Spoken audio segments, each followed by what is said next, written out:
ওই মা বাবার আজকে এখানে এমনও বান্দা আছো, মা বাবার সাদা কাপড়ের প্যাকেট বানাইয়া কবরে রেখে আসছো। ওই মা বাবা দোয়ার অপেক্ষায় বসে আছি। যেই মা বাবা তোমার আমার জন্য এত চোখের পানি ফেলছে, ওই মা বাবার জন্য কি তুমি আমি এক ফোঁটা চোখের পানি ফেলতে পারি না? এমন একটা রাত নাই যে মা টেলিফোন করে নাই, বাবায় টেলিফোন করে নাই, বারবার খবর নাই বাবা তোর শরীরের কি খবর, কখন খানা খেয়েছো, কখন ঘুমাইবা। আজকে যার বাবা নাই তাকে খবর নেওয়ার কেউ নাই, যার মা নাই তারে টেলিফোন করার কেউ নাই। ওই বান্দা বড় কষ্টের ভিতরে দিন কাটায়। ঈদের দিন সবাই আনন্দ করে, সন্তান ইয়েতিমের অন্তরে আনন্দ নাই। ওরে বাবায় যদি অসুস্থ বিছানায় থাকে, তারপরও সন্তানের কলিজাটা বড় থাকে, মনে হয় একটা গাছের ছায়ায় বসে আছি। আর যার বাবা নাই তার কলিজা বড় ভাঙ্গা। ও ডানে তাকায় বামে তাকায়, ছেলে মেয়ে যাই পায়, কিন্তু হঠাৎ করে একটা নিঃশ্বাস ফেলে আফসোস করে আর আমার বাবাই কই, আমার মা কই। ও আমার কলিজার যুবকেরা, যার মা বাবা বেঁচে আছে, এখনো পারলে সময় পাইলে দোয়া দাও। ওই মা বাবা হারায় গেলে আর জীবনে পাইবা না। ওরে যার মা নাই তাকে জিজ্ঞেস করো মা কত বড় রত্ন। ওই সন্তানটা কান্না করে মা নাই বাবা নাই। তোমার মা বাবা বেঁচে থাকলে দোয়া নিও। বাবার কাছে গিয়া যদি বলো বাবা বেয়াদবি করেছি মাফ করে দাও, বাবায় দোয়া করবে, আল্লাহর আদালতে কবুল হয়ে যাবে। ঘরে গিয়া যদি মাকে পাও বলিও মা জীবনে কত বেয়াদবি করেছি, আজকে কোরআনের বাগানে কত যুবকের চোখে পানি, আমার উপরে আল্লাহ বেজার গুনার কারণে চোখে পানি নাই। মা তোমার সাথে বেয়াদবি করেছি, মাঝে মাঝে এমন বেয়াদবি করেছি তুমি গোপনে কান্না করেছো। আজকে আসছি তওবা করে আর বেয়াদবি করব না। তুমি আমার মাথায় হাতটা দিয়ে দোয়া করিয়ে দাও। মাকে যদি বলতে পারো দেখবো মায়ের চোখে পানি, মা ডাক দিয়ে বলবে বাবা, মাথায় হাতটা দিয়ে ডাকবে ও আরশে আজিমের মালিক, আমার কলিজার সন্তানটাকে কবুল করে নাও। ও যুবক পায়ে হাত রেখে বলি ওই মা বাবারে কাঁদাইও না, ওই মা বাবারে কষ্ট দিও না, ওই মা বাবার দোয়া নিয়ে সামনে আগাও। শিক্ষকের সাথে যদি বেয়াদবি করে থাকো, ও ছাত্র বাবারা গোপনে গিয়া খবর নিয়ে ক্ষমা চাইয়া নাও। আলেমের সাথে যদি বেয়াদবি করে থাকো, গোপনে গিয়া ক্ষমা চাইও। দুনিয়া কিছুই না রে বাবা, কখন মরণ হবে জানা নাই।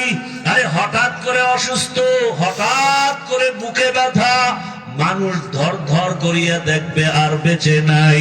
ওরে আল্লাহর বান্দারা, এখনো কি মনের আশা পূরণ হয় নাই? এখনো কি গুনাহ করতে মনে চায়? ওরে আল্লাহর কাছে তওবা করো।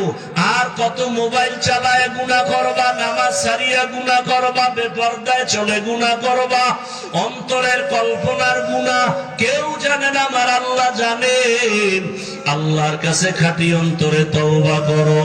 মরিয়া গেল আর গুনাহ করব না, আর নামাজ ছাড়ব না, হাতের গুনাহ, চোখের গুনাহ, জবানের গুনাহ, অন্তরের কল্পনার গুনাহ করব না রে আল্লাহ। তওবা করার মতো যদি করতে পারো, আমার আল্লাহ জীবনের গুনাহ মুহূর্তে মাফ করে দিবেন। আল্লাহ আমাদের সবাইকে তওবাওয়ালা জীবন দান করেন।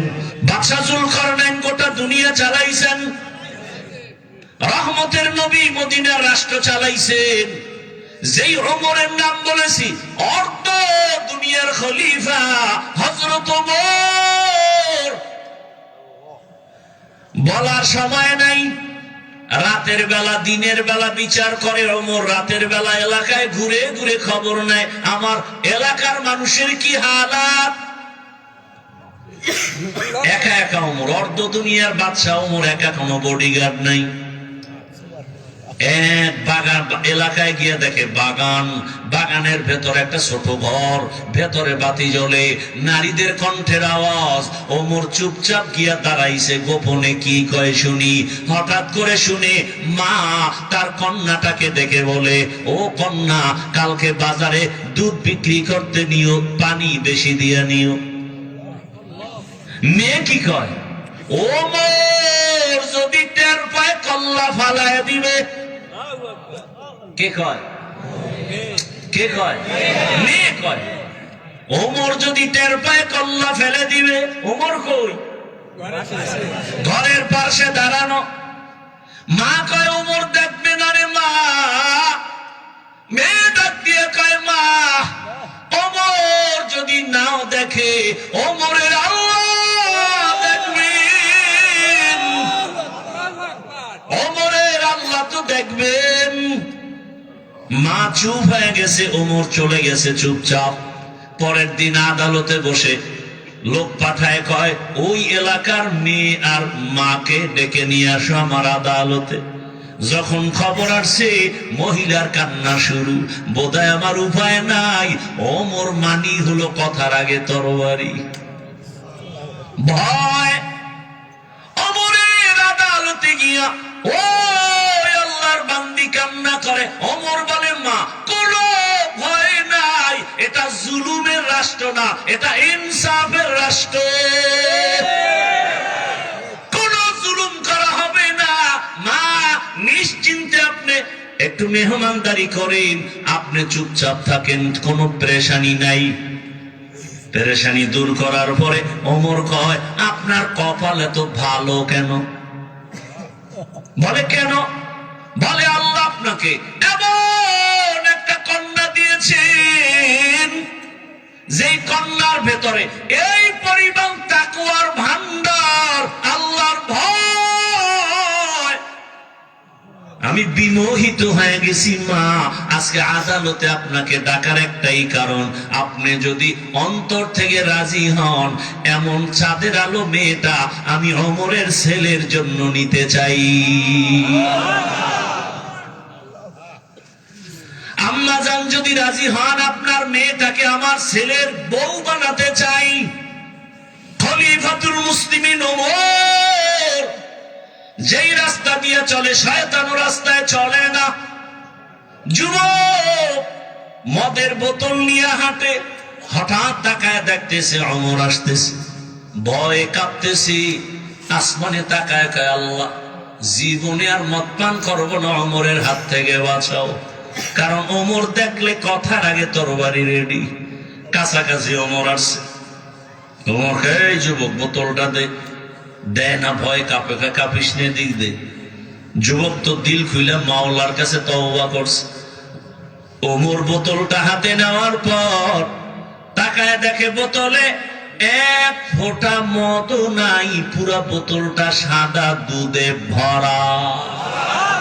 हर के दारत खौफ हकदार दिल मदाम जन्नतुल मअवा देहद उ राम काम जुज़बात ची जे मखाज इंसो जा फजले उआ मस्ते दर जुमला जहा। ওমর সেই মেয়েটাকে তার ছেলের জন্য বিবাহে নিয়ে নিলেন। কি ধন্য!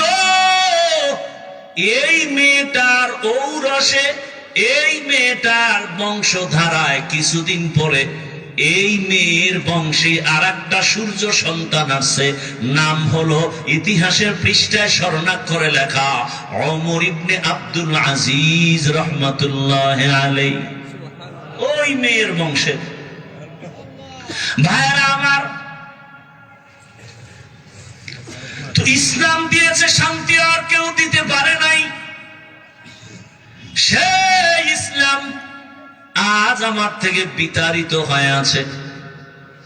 এর নবীর উম্মতের দল আজকে ইসলাম চায় না, চোর ডাকাত দুর্নীতিবাজ ওরা চায় না, কারণ ইসলাম আসলে চুরি করতে পারবে না, দুর্নীতি করতে পারবে না। আর ইসলাম যদি আসে, নারীরাও শান্তিতে থাকবে, মেয়ে রাস্তা দিয়া যাবে, কেউ চোখ তুলবে তার চোখ উপরে ফেলা হবে।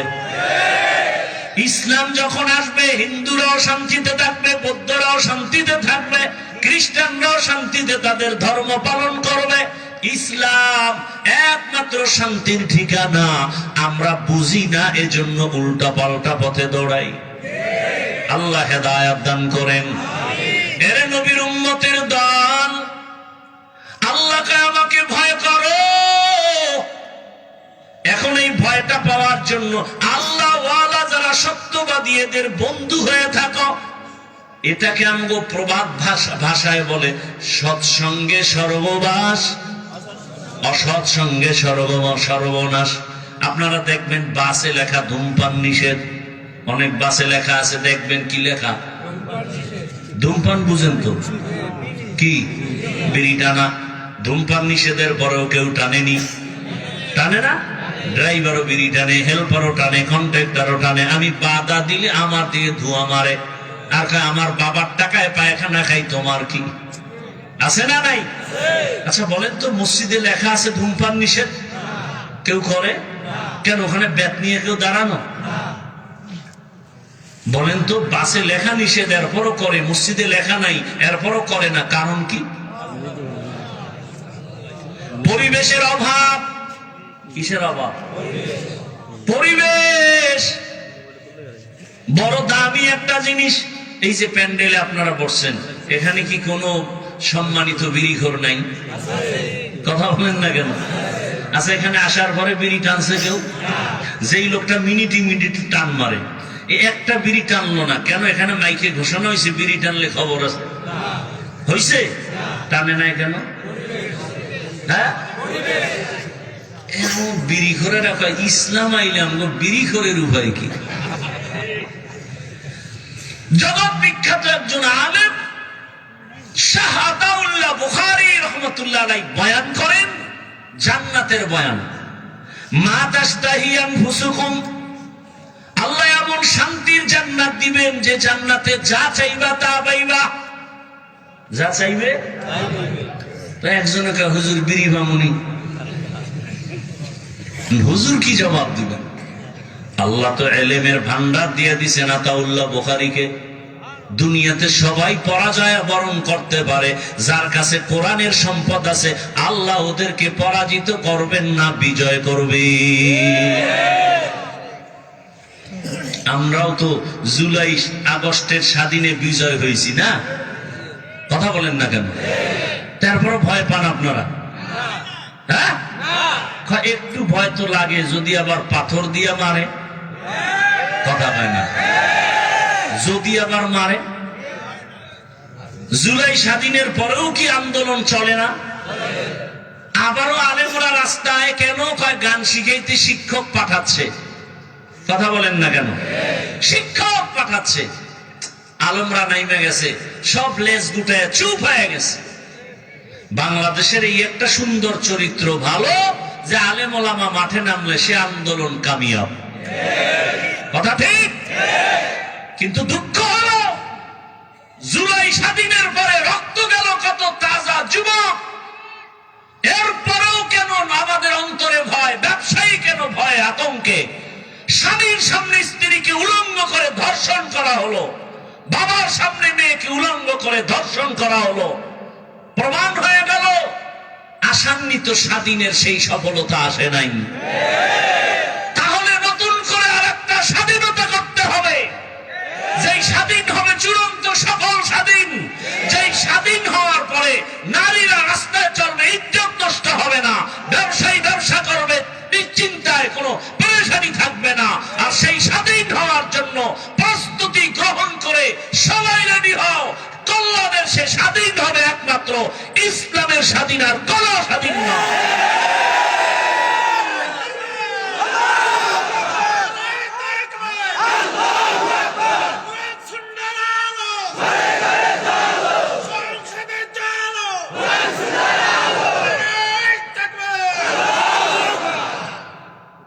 বাবার সাথে সন্তানের তর্ক হয়নি?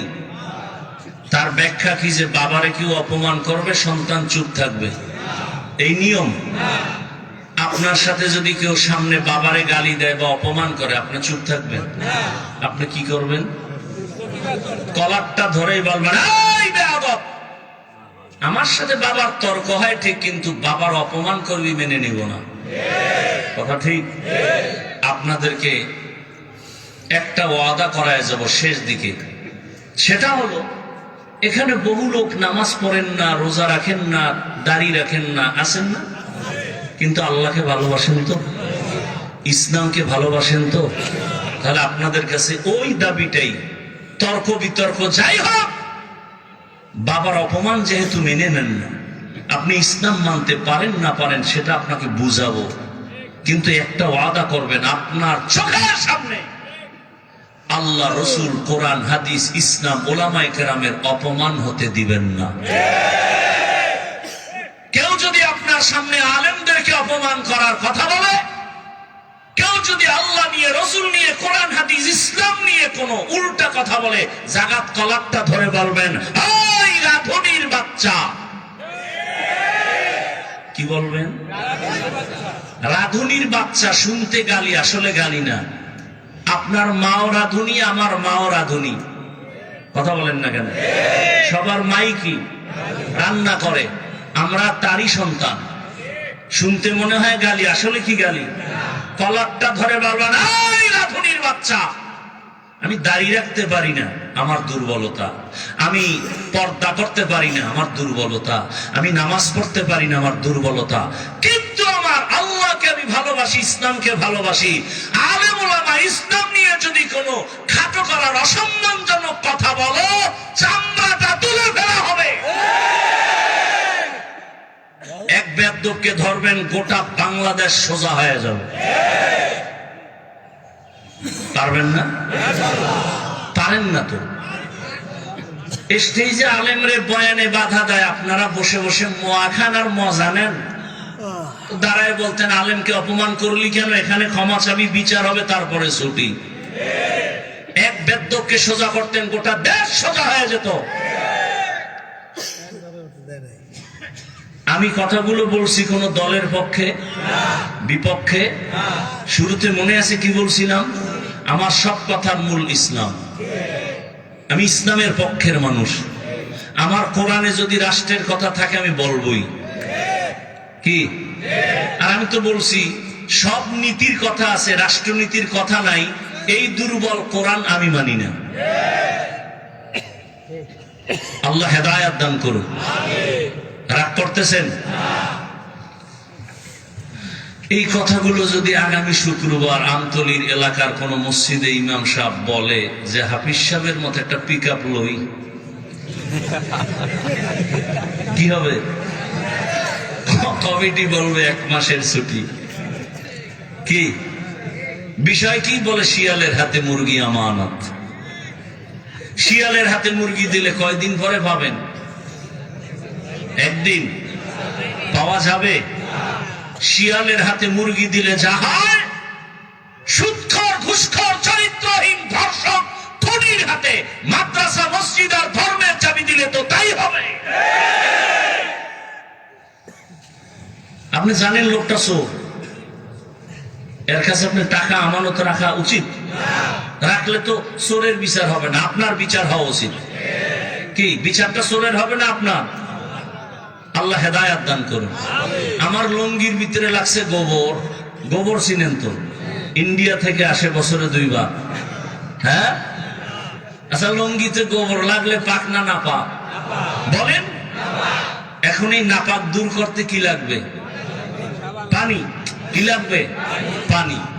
এমন অচেনা পথে পানি খুঁজতে খুঁজতে আধা ঘন্টা পেরেশান, পানি নেই। গাছের ছায়ায় বসে বসে ঝিমাইতেছি, কই পাই পানি? ফট করে একজন একা, ভাই আপনি এত পেরেশান কেন? লঙ্গির গোবর ধোয়ার পানি পাই না। তুমি কি পাগল নাকি? তোমার নিজের কাছে তো স্পেশাল পানি আছে। আছে না নাই? কি পানি? নাম কি? প্রস্রাব। ও আরে ভাই, তুই আধা ঘন্টা আগে কইছিলি। এই বুদ্ধিটা যদি আগে দিতে তো এত ঘাম জড়াইতেই তো না। এখন প্রস্রাব দিয়া গোবর ধুইয়া ফেললো, আপনার বিবেক কি বলে পাক হয়ে গেছে না নাপাক আরো ছড়াইলো? গোবর দিয়া গোবরের নাপাক, প্রস্রাবের নাপাকের পানি দিয়া ধুইলে যেমন নাপাক আরো ছড়ায়, চরিত্রহীন দুর্নীতিবাদ চাঁদাবাজ খুনি ধর্ষকের হাতে যদি বলো আমারে আমতলী এলাকা পবিত্র বানাও, তাহলে এই এলাকা আরো অপবিত্র হয়ে যাবে। ভয় পাইতেছেন? স্বাধীন করছেন কোন কসু? ভয় পান এখনো? ভয় পাবে চোর, ডাকাত, দুর্নীতিবাজ, জালেম। আমরা ভালো মানুষ, পিওর মানুষ, আমরা দেশের বৈধ নাগরিক, আমরা ভয় পাবো কেন? যারা এদেশের সম্পদ চুরি করে, দেশের ক্ষতি করে, জাতির ক্ষতি করে, ওরা সব সময় মাথা নত করে থাকবে, আমরা বুক উঁচু করে চলবো। আল্লাহ হেদায়েত দান করুন। শিয়ালের হাতে মুরগি আমানত দিয়েন না, তাহলে ভুল করবেন, সাবধান। আল্লাহ সবাইকে হেদায়েতের দৌলত দান করেন। আমি কোন দলের বিরুদ্ধে বলছি? সব কথার মূল ইসলাম, সব কথার মূল ইসলামের কথা যে বলবে সে আমার সাথে আলিঙ্গন হবে। এজন্যই তো আউল বাউল ফাউল কথা বলেন না কেন?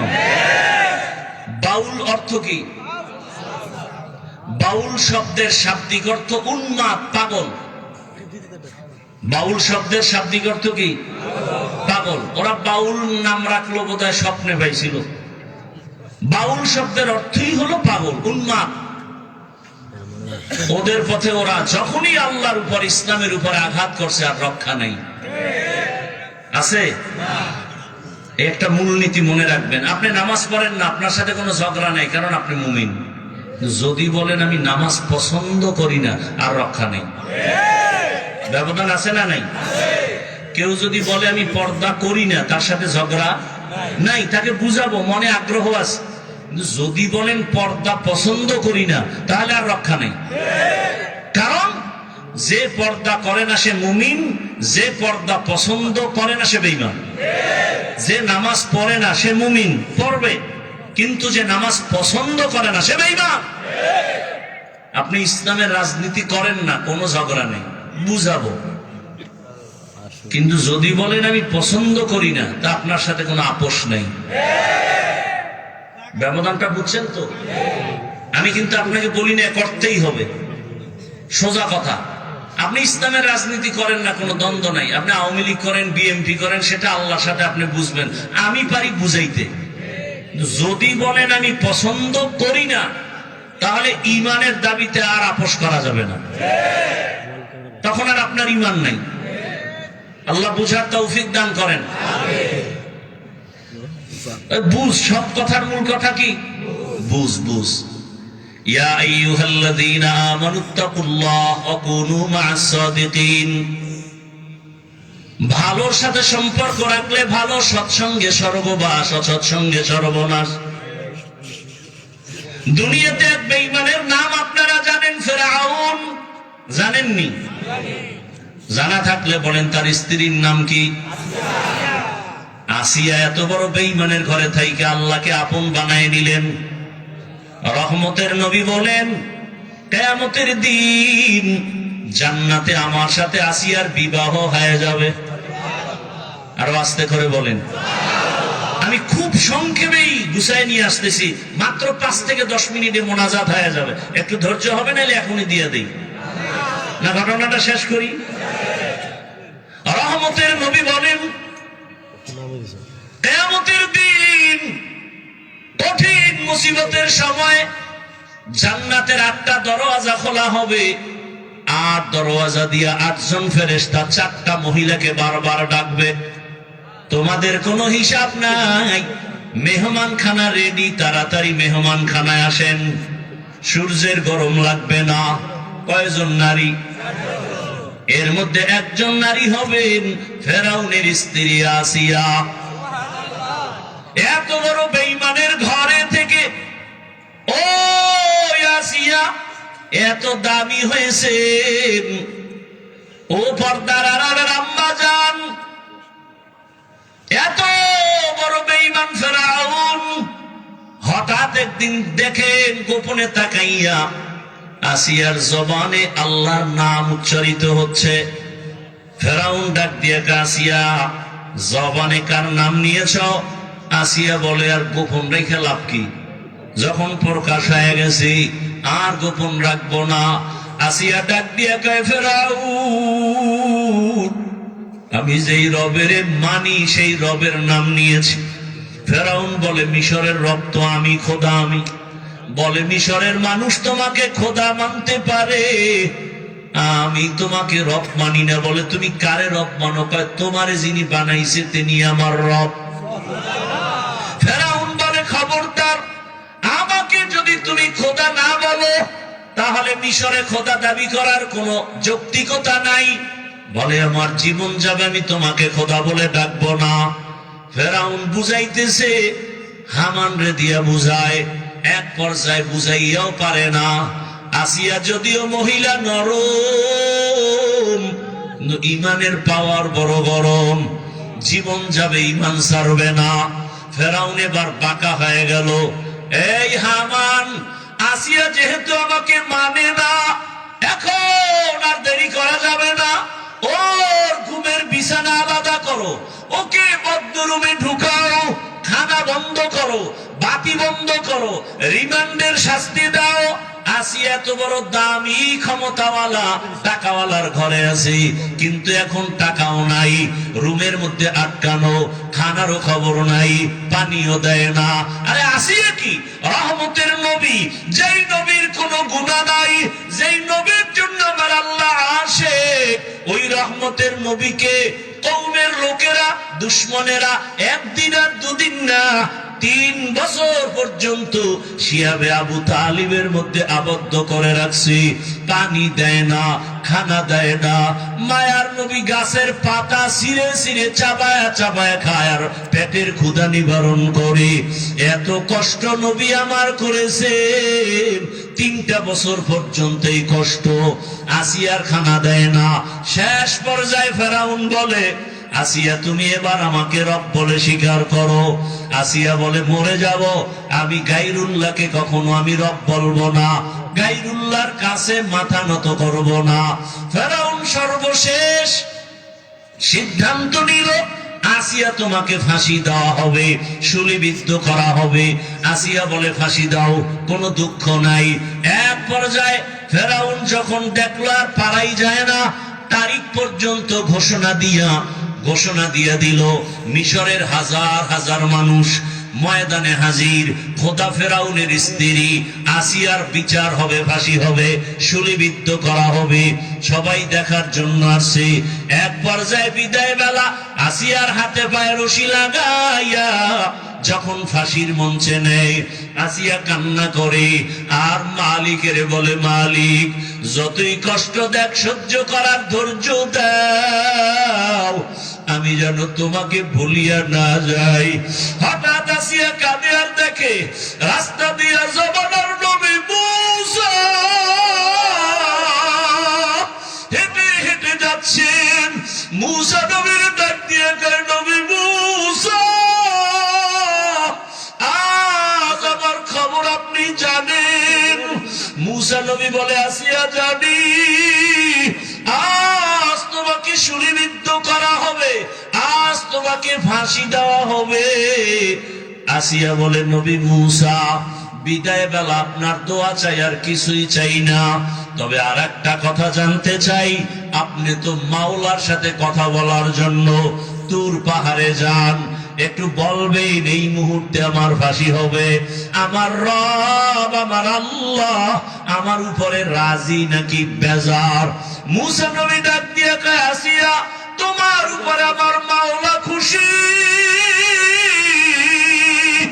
আসিয়া বলে, আমার মালিক যদি খুশি থাকেন আমার আর কিছুর দরকার নাই।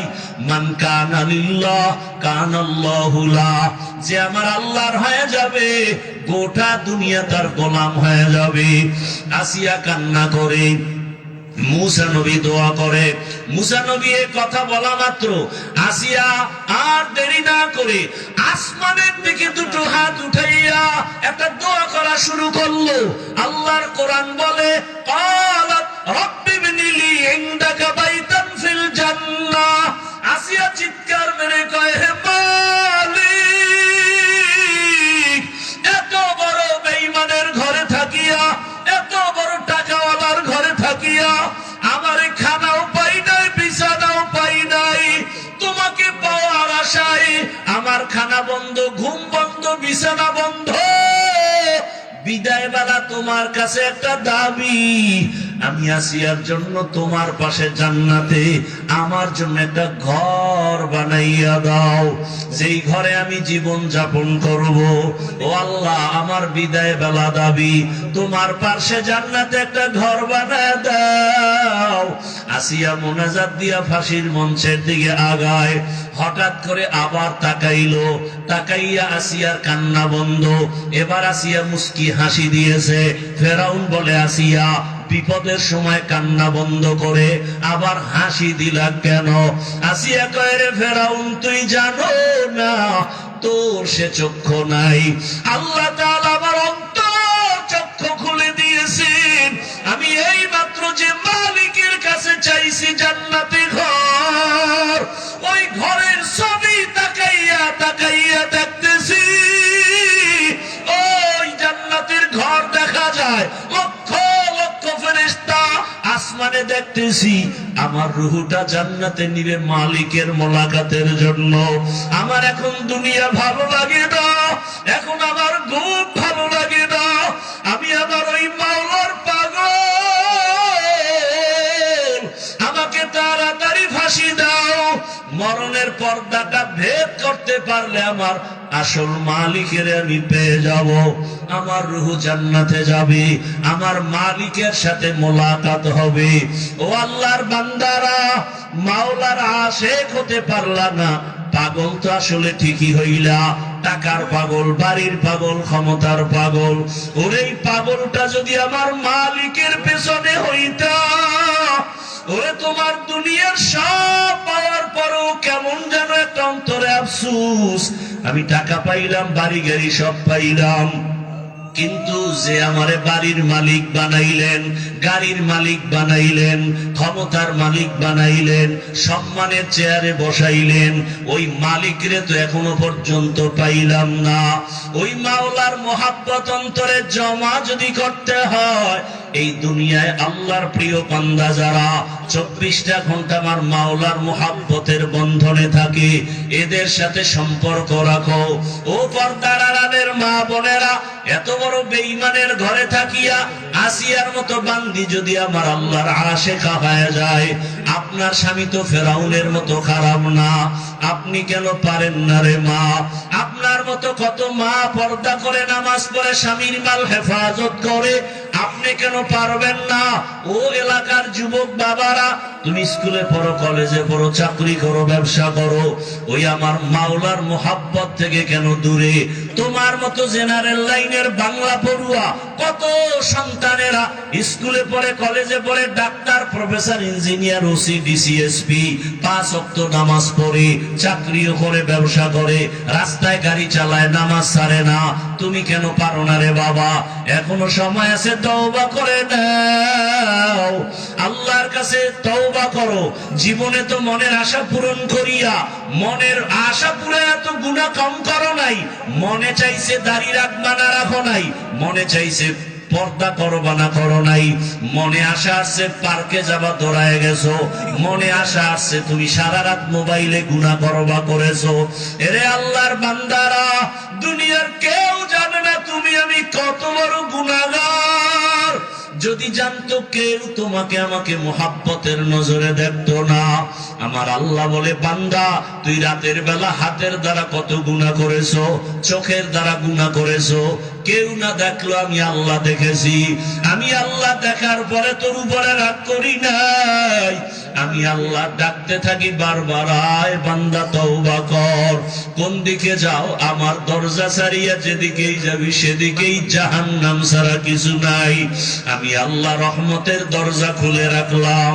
জীবনের গুনার কথা স্মরণ করে যদি বলো আল্লাহ আমি তোমার জীবনের গুনাহ মাফ করে দিব, ও আমার যুবক আমার মাওলাকে অন্তর দিয়া মনে মনে ডাকো আর বলো, হে মালিক জীবনে তো কম গুনাহ করি নাই, গুনার কারণে আমার হাত না পাক, আমার চোখ না পাক, আমার জিহ্বা না পাক, আমার অন্তর না পাক। আজকে থেকে তওবা করে নিলাম, আর গুনাহ করব না, নামাজ ছাড়বো না, দাড়ি কাটবো না, আর কোনদিন বেপরদায় চলবো না। মা বাবার দোয়া নিয়া, শিক্ষকের দোয়া নিয়া, উলামায়ে কেরামের দোয়া পরামর্শ নিয়া নবীর আদর্শ মেনে চলবো। কারণ মা বাবার দোয়া জীবনের সফলতার চাবি, ওস্তাদের দোয়া জীবনের সফলতার চাবি, উলামায়ে কেরামের নেক দোয়া জীবনের সফলতার চাবি। ওই মা বাবার চোখের পানি আর দোয়া ছাড়া চেয়ারে বসতে পারি না রে যুবক। ওই মা বাবা জীবন ভর না খাইয়া তোমাকে আমাকে বড় বানাইছেন।